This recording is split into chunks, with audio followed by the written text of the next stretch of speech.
Hi, good night. How are you doing today? I'm good. And you? I'm pretty well. So, give me a brief description as your role as an employee. So basically working at Macy's, I was working at the register and I had to sell people their photos. Okay. So can you give me a deeper description of what your typical day would look like? I would usually come in after school, I would have one of the later evening shifts. Mm-hmm. It took me a while to get there. Usually go to the back, change, and then while doing that, I would prepare my timesheet, and Okay. then I would go and get to work. Okay, so how often does management conduct interviews for new hires? Um, I actually don't know. Okay, that's fine. Um, so how important is employee appearance in the workplace for creating a positive experience for the customers? I think it's very important being that our like customers like first impression is like how we look or Mm-hmm. and like, the first things that we say. Okay. So being more approachable for them, would you say? Yeah. Okay. So can you just describe what the workplace policies like asks for? It didn't ask for much. The only thing it would like mainly say we would have to do is keep our uniform on and our name tag. Okay. So that regarding appearance, it was lenient, was it strict or It's more on the lenient side. You okay. know, came in like with Okay, so can you describe what factors your manager looks at when looking for new hires? um I wouldn't know that because I only worked the job for a short period of time. Mm-hmm. Uh, but so can you describe what made the manager hire you? Um, if that, if you can. Um, I would say maybe my approach, my Mm-hmm. friendly approach at the time. I was really like trying to get a job, so I was on like my ADA very aching. Mm-hmm. And it was a seasonal job, so they were looking for many hires at the time. Okay. So how can you describe the usual expectations when it comes down to employee appearance to satisfy your customers? Like, what are the expectations that you know they want an employee to have regarding their appearance to please customer satisfaction? I would say like customers, like I mean not customers, employees would probably like have. I've never seen like a employee with like excessive facial piercings or Mm-hmm. something of the sort. Um, but other than that, I would say like everybody had like their own thing going on. Like there were a lot of people at my job with like colored hair and stuff like that Mm. that you wouldn't see normally. So I Okay. think that them having the job and being able to still express themselves is pretty nice. Okay. So where do the expectations come from? Do they come from HR or do they come from the manager themselves? I personally think that it was the manager because the manager um would like come around and like say, "Oh, fix your name tag or fix this or fix that." I don't really think it was more of an HR thing. Okay. So just keeping things on point. Yeah. Okay. So what are your do you think that the expectations are realistic for teen employees and why? I do think that the expectations are realistic for teenagers at the job that I worked at because, like I said, people were still able to express themselves freely. Mhm. It was just the only thing that was really like more on the stricter side was the uniform. But I think that us being able to like um have like our little piercings and tattoos and stuff like that and not being told to like cover that up or take that out or do that like some certain jobs is really nice. Okay. So Honestly, I do think that the expectations are. Wait, repeat the question. do you think that the expectations are realistic for teen employees and why? I do think that they are realistic, just solely based off of the fact that like my coworkers and me myself, we were able to express ourselves very freely, and we were able to interact with the customers and like be ourselves and not like have to hide like who we are or like who we want to be. And I feel like my manager was very lenient with it. Like she would like come and compliment like my coworker. She had a purple wig and she complimented it. And I know that some jobs would like say you can only have like natural hair tones such as like black or brown or blonde. Mm-hmm. But she was able to express herself, and that was one of the main things that I liked at the job. Okay, so connecting to what you said in my later question, I do have a question about what you just said, so hold on to that response. But what comes to your mind when a teen employee wears bright colored hair while working or coming in for an interview? So what goes through your mind at the time? What goes through my mind when I see someone with like colored hair or something of the sort, like something more out there, I would like say, oh, I hope they get the job, because at first, when I had first started working, I had color in my hair, and I know that that's like a major, like in some jobs that's a major no, like that's a major deal breaker. And so I was just hoping like we could get this job based, because most of the people that had color hair, such and me myself included, we were of the younger sort. But also being that we were in the younger sort, it was obvious that we were younger too, just based off of like our face and what we're wearing and our hair color. So majority of the time I was just hoping that they didn't say anything about the hair color, and I was just hoping that everyone would get the job. So what you're saying is that you think that colored hair is frowned upon in some businesses? Yes, I do. And when I say frowned upon, like it is frowned upon a lot in like major jobs, like basic fundamental jobs. Some people cannot have color in their hair. Like I have a friend that said that she was going to work and she had a red wig, and she was told to go home because she could not have that hair color. And okay. So basically, do you know about the Crown Act? Just to no. To hit you with some knowledge. So basically, the Crown Act was based upon a law that did not allow employers or HR or managers to, fire either teens or adults working at retail shops or in regular fast food industries and stuff like that.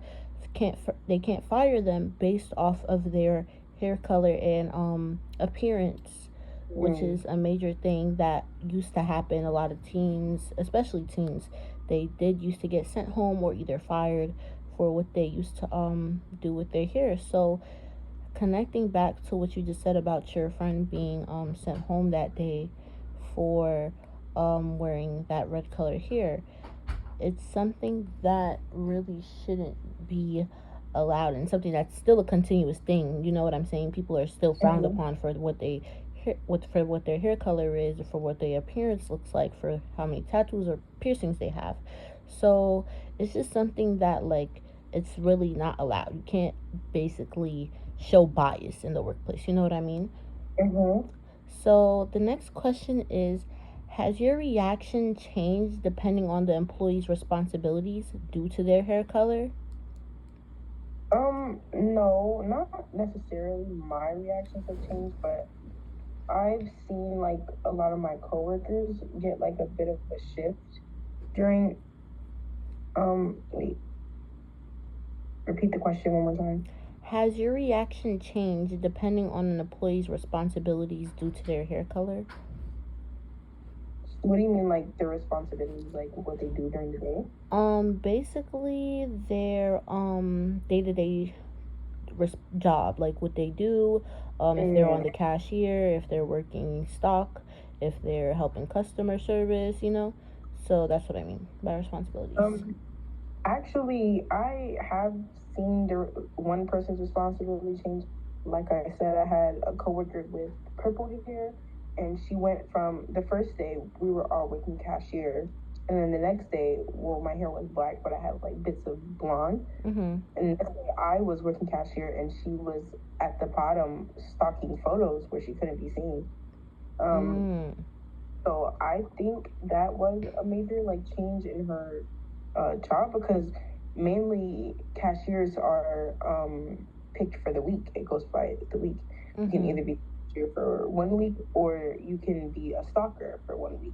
Mm-hmm. So her being a cashier with me and then being changed afterwards just made me like a bit more aware, you know? Okay. Aware of what exactly? Aware of like corporate because at the time um, we had two shift managers. It was one that complimented her hair and the one that changed her shift. Okay. All right. Do you think that manager may have had some appearance bias in them and they just didn't want the customers to see that? I do think that just based off of the fact that she was the only one that was changed, and then when I asked the manager that had complimented her hair about it, she had no idea about it, and she said Oh, she didn't do it. okay. So, what other qualities do you look at more than appearance when judging professionalism? Other than appearance, I like to look at the way that people speak, like when they're not on the job. Mm-hmm.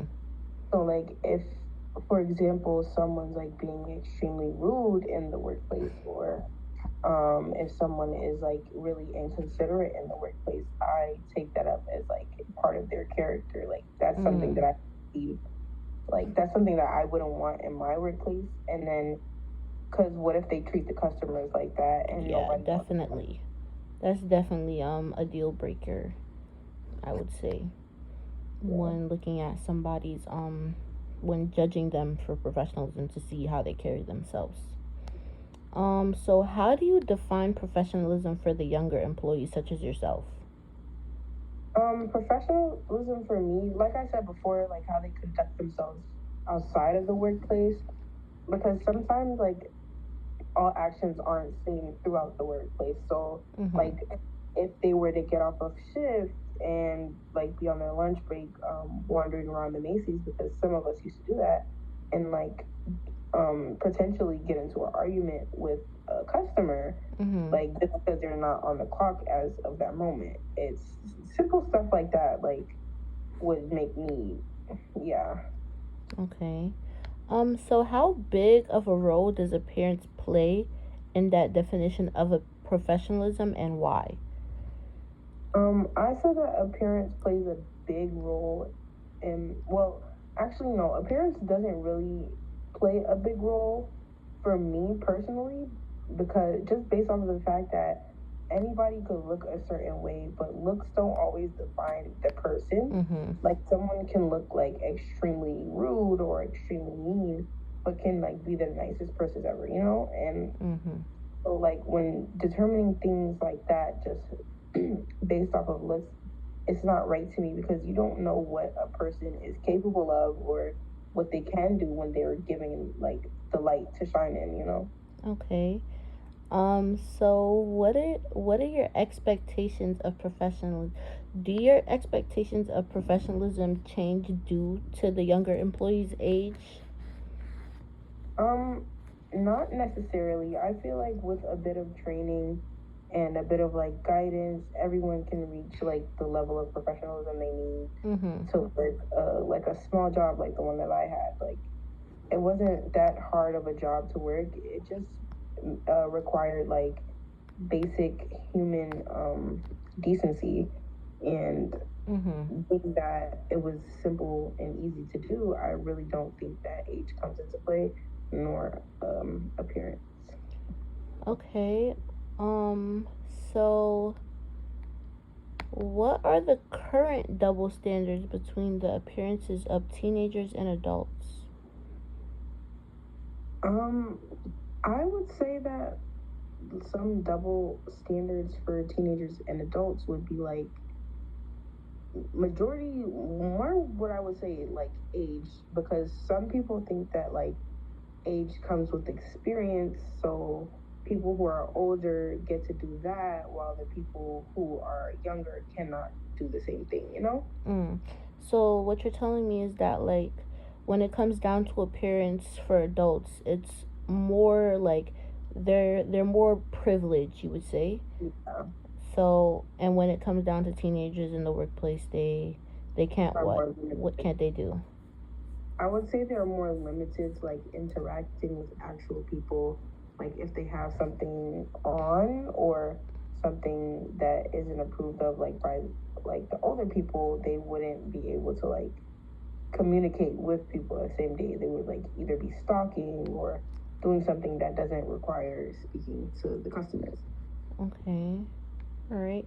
So, how are the grooming policies enforced differently between teenagers and adults? And when I say like grooming policies, I mean like um, appearance norms in the workplace.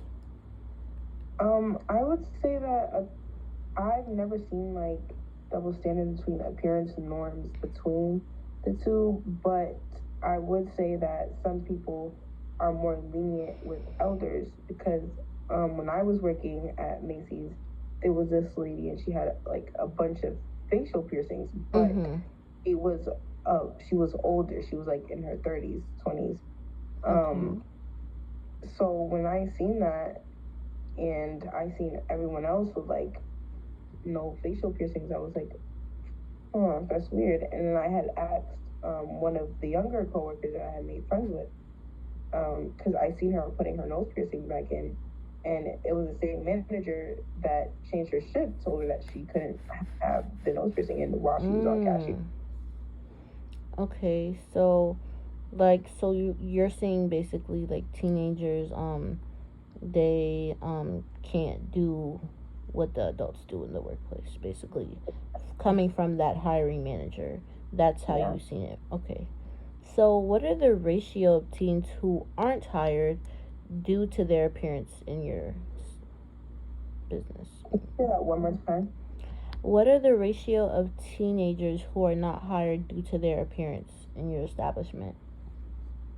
Um, at the time, there weren't a lot of new hires, but the ratio, it was more younger people than there was older people. Okay. But then again, I was only in one part of the San Luis Macy's, Mm. but because there were like a lot of sections, you know, the cashiers contained the most youngest people, and then there were older people that like played as like Santa or the elves. Like majority of the elves were above 23, I would say. Okay.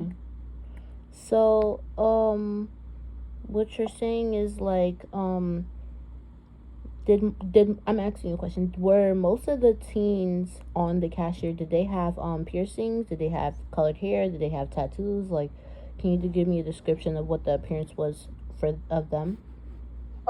Most of the teenagers were female, and some of them did have like colored hair. Like one had purple hair, and another had red. But Mm-hmm. other than that, majority of them did have like facial piercing. They only like had their nose pierced or some other piercing. But none of the teens really had tattoos that I could see, because like you know like most younger kids get tattoos like on their arm or on their wrist or stuff like that. Mm-hmm. But the uniform was long sleeve, so we couldn't really like be able to Tell. tell. Okay. Um. So explain the expectations of the hair differences between a teenage and adult employee. So, what did the hiring managers expect? I know you touched up on that a little bit earlier when I had asked you an earlier question, but can you describe to me and explain what were the expectations between the two? Like, were they expected to not wear this, and the adults were expected to do this? Like, describe that. There wasn't really any expectations that I know of. for certain because I was never like redirected on anything, or I've never seen anyone personally get redirected, so I really don't know. Okay. So, since you don't know, I was gonna ask a couple of follow up questions, but hmm, so how do you balance self expression with maintaining a professional workplace environment? So how do you juggle the two of having to stay professional but also wanting to dye your hair, get piercings, tattoos? How does Um, how did you do that? Usually when I knew I had work, um I would get my hair a certain like type of way. Like I would either put a wig on so my hair color wasn't like seen, and then like when I get out of work, I would like take the wig off and like wear my regular hair. Mm-hmm. Because at the time my hair was red. I mean, not red, black, but I had a skunk stripe.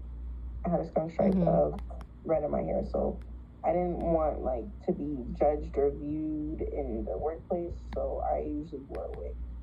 So would you say that you had to hide yourself to maintain your professionalism?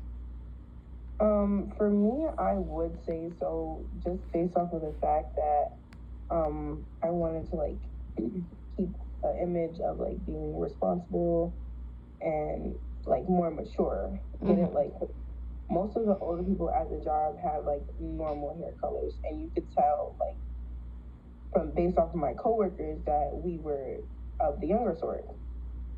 Um, so when you say like you wanted to be seen as responsible, do you think that having colored hair shows that you're not responsible in that working environment? Do you or And you think that you gave off that vibe, or the other teams, do you think that the other girls probably gave off that vibe that they weren't responsible because of their colored hair? I do think I don't think that anybody gave off that vibe. I just think it was more of an assumption on the manager's part. Mm-hmm. Because after I had seen her shift get changed, because usually cashiers can make extra money by getting tips. Mm-hmm. And so her being switched from that role made it like she wasn't able to like earn that extra cash. And Mm-hmm. at the time I was really trying to like save, so I was trying to make as much as I could. So being that, me assuming that it was because of her hair color, I just decided to hide my hair. Oh, okay. So what challenges come with trying to maintain that balance? I would say it was definitely a hassle, like wearing the wig in the environment, because it was like a really like crowded and hot environment, and it was like very overstimulating. So for me, it wasn't like I could just like wear my natural hair out and not have to worry about any obstacles during Mm-hmm. the job. But I couldn't do that, and I didn't want to do that to like expose myself and be vulnerable to getting a shift change. So I just decided that it was like gonna be a okay. I know I'm going there. Put this on before I get there, and then after I like leave, I'll take it off. Okay, so describe those potential obstacles that you didn't want to deal with. Tell me more about that. Some potential obstacles, like I said before, was getting my shift changed, not being able to make tips, and the stocking shift was really uncomfortable. Like there were no seats, and it was like directly under the cashier. So Mm. it being that, you had to like um either like crouch or stay on your knees and like take the pictures from the printer and organize them, put them in a bucket. So it was either that or work the cashier, and I wanted to be able to work the cashier, so I just took the chance of covering up. Okay, so have you, if not, been ever addressed about a workplace policy regarding your appearance? And if you haven't, tell me an experience that you noticed somebody getting addressed about their appearance due to the workplace policy? I know you said that your friend was switched from cashier to the stalker, but when have you ever physically visibly noticed that they're being addressed about their appearance? Um, I've never been addressed about it, but there was this one girl that I was close with, the one with the purple hair. Um, I had seen her in the break room. It was time to leave, and she was putting her nose piercing back in. And I was asking her why did she take it out, and she said that the manager had told her to take it out while she was on the shift, even though she was a stalker at the time. She still had to like change her appearance, even though she wasn't being seen by the customers. So that was something that had threw me off a little bit. But me personally, I've never been redirected for what I was wearing or what I had on. Okay, so describe a time where you felt that a workplace policy has ever been discriminatory against your self-expression. So I know you said something about the having to wear the wig and stuff like that. So describe a time where you felt like it went against your self-expression, the workplace policy. It wasn't necessarily a policy. It was just like something that I had to like catch on to, you know. It Mhm. wasn't there wasn't a basic like rule book saying you can't have this, you can't do that. But based off of the way that people were being, well, one person was being treated based off of what she had, I Mhm. just knew that I had it too, and I didn't want to be treated the same way. Okay. So, and how were the policies applied to your other colleagues? Like, I know you're saying that. So, how did, besides that, just one person, were they applied to other people as well? So, how were they? I was really only close with two people at the job. I didn't really talk to my other coworkers unless I was asking them to pass me a bookshelf for a customer, Mm-hmm. not a bookshelf, a portfolio for the customer. So I wouldn't really know what they experienced throughout having the job, and at the same time, I didn't have the job for a long time, so I don't know what happened after I had left. Okay. So, how well do you think that your employer separated their own opinion from the workplace norms, considering both you had both managers. So consider both of them in this scenario. Um, Considering both of them, I would say that the one manager that was more lenient toward us, she was female, and she was more accepting of like our personalities. Like she would like go out of her way to try to get to know us and treat us and do stuff a normal good manager would do. But the other one that was male, he was a bit older, and I think he was just accustomed to like how things used to be, like how Mm-hmm. where before, like what you told me about the Crown Act, before the Crown Act, where he was able to send people home, and now he's not allowed to do that. And so I feel like he was just like exploiting his power in a sense with changing her shift. Okay. So from your experience, are some hair colors viewed more differently than others? I certainly do think so, but I think it's more of the manager's view and not the customer's view because I heard her hair color get complimented many times while she was working cashier for that one day. But other than that, I don't think customers really have a problem with what hair color we have or what no what piercings we have or what tattoos we have. As long as you know they're being treated fairly and they're getting what they need, they're getting explanations and all of the sorts. But I really just think it's more of a job thing, like a Mm-hmm. more of a higher up thing. Okay. So, what factors do you think influence this? I think maybe how things used to be like back in the olden days, like because what you had said that people used to be sent home based off their hair color and things of the sort. So I think people aren't subject to change Mm-hmm. and self-expression because like back then I know that like hair colors like bright hair colors were seen as like unprofessional and emo and this that and the third. So I really think it's just like based off of preference and like people refusing to change and adapt. All right. So, how do you think cultural trends affect that perception? And when I say like cultural trends, I mean like, in the olden days how they didn't allow social certain stuff. So, how do you think that affects like how hair colors are viewed? I think that affects how hair colors are viewed because, like I just said,